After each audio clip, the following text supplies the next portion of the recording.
तीन पन्ने है, शास्त्र सांगत 3 पन्ने है. पहला पन्ना भगवान ब्रह्मदेव लिखता है. लक्ष द्या माई, 3 पन्ने काय लगा म्हणजे मी सांगतो. 3 पानं वहीची 3 पाने थी. पहल्या पानावर सतवी अक्षर लिखी ब्रह्म लेतो. तो कैसा बन जाएगा, साधु बन जाएगा, फकीर बन जाएगा, चोर बन जाएगा, का डाकू बन जाएगा, का कलेक्टर बन जाएगा, पीएसआई आईपीएसआई बन जाएगा, तो कौन बन जाएगा. पहिला फक्त पन्ना लिहा. पन्ना म्हणजे पान. त्या पानावर ब्रह्मदेव लिहितात. शेवटचा पन्ना माझा भगवान शिव लिखतात. बघा शेवटचा पन्ना शिव, शेवटचा पन्ना शिव लिखता है. शेवटचा पन्ना कुठला है, मृत्यू व्याकुळ होता है जीव. मृत्यू पन्ना शिव लिखता है मेरा शिव. पहिला पन्ना ब्रह्मदेव लिखता है. पहिल्या पानावर ब्रह्मदेव लिखताय.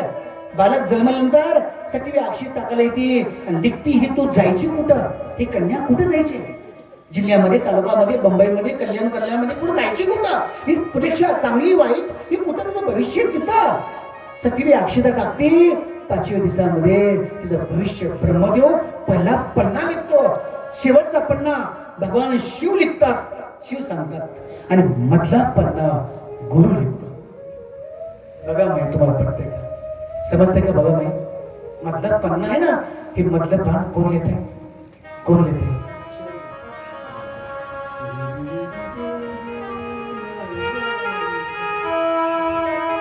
माँ हे माँ लक्ष दे दो. ये पहला पन्ना मतलब बीच का पन्ना कौन साथ लेते हैं सांग. एक गुरु लिखता है.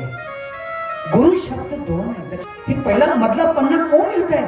पहिला पन्ना ब्रह्मदेवने लिहिला, शेवटचा पन्ना माझा भगवान परमात्मा शिव लिखा. ठीक आहे, पण मधला पन्ना, मधलं पान कोण लिहायचं, आपलं आयुष्य जिंदगी कोण लिहित आहे, गुरु लिखता है. गुरु शब्द 2 आहे. माई किती शब्द आहे, गुरु 2 शब्द आहे. गुचा अर्थ काय, रचा अर्थ काय, मी लक्ष दिलंय.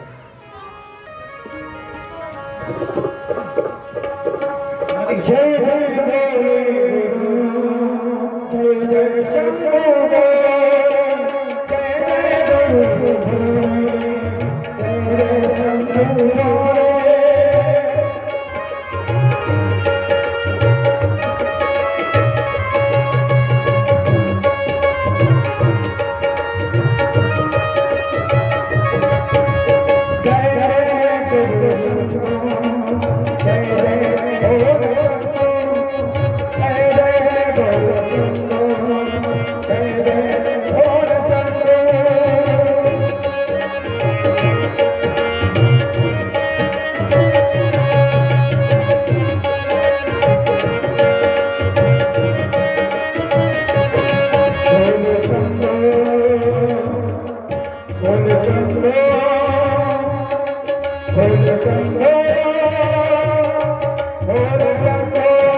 पहिला पन्ना किसने लिखा?